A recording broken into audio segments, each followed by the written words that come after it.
Hi, I just want to talk a little bit about the upcoming week and some of the work that was done on the discussion board last week, and actually is still going on. I saw some posts still rolling in this morning.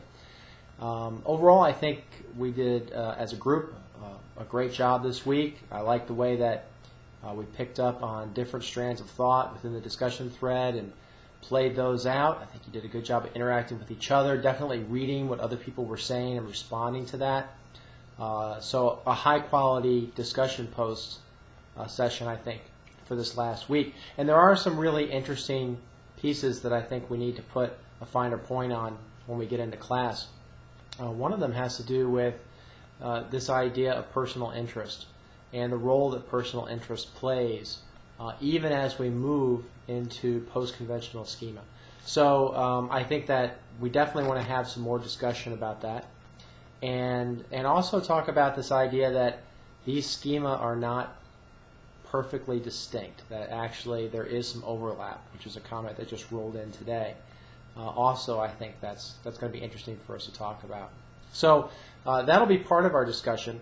You'll see that I've updated the web page, so you'll have the next 5 or so weeks, and knowing that each week I'll add a few things as we go. There's a very brief reading.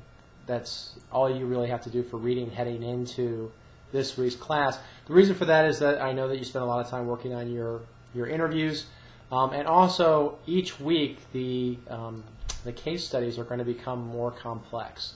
And so originally we had a very simplistic case study where you were really the only actor, and of course I'm talking about the trolley dilemma here. And your decision was really to do one thing or another, so it's very simplistic.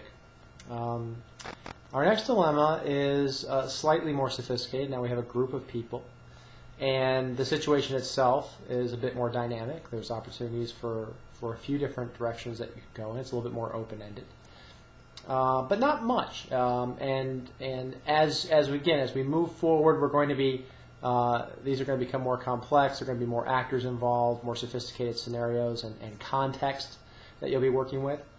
And also, after this week is when we start using actual school-based dilemmas. So dilemma for this week is not a school-based dilemma. I hope it's never a school-based dilemma, as you'll see when you read it. But for class this week, we're going to bring in the interviews that you did and some of the work you did on the discussion board, finding themes. We're going to tease that out a bit to try to understand what is it that we can learn from interviewing other people about difficult decisions they've made that can inform how we think about our own decision-making process.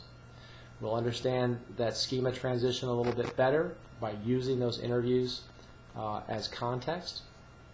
We're going to dive into this next case study, and one of the reasons I made this a fairly simplistic case study is this is the first one where we're really going to spend a lot of time dissecting our own decision-making process.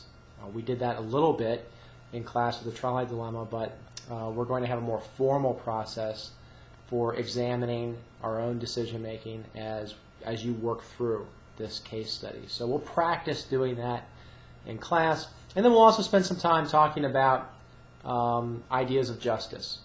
What you learned from the video lecture, how we think about justice. We'll look at a couple of different theories, and then start to develop our own sense of why it matters to even have a theory of justice. What is it about knowing how we define that term that helps us think about different sorts of moral dilemmas when they come up in the real world?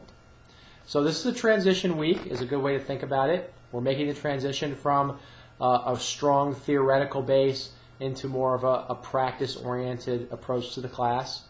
And I'm looking forward to it. I think we have a lot to work with off the discussion board, and I think that even though the case isn't a very long one, I think it'll stimulate quite an interesting conversation. So, looking forward to seeing you in class this week. Good job, everyone.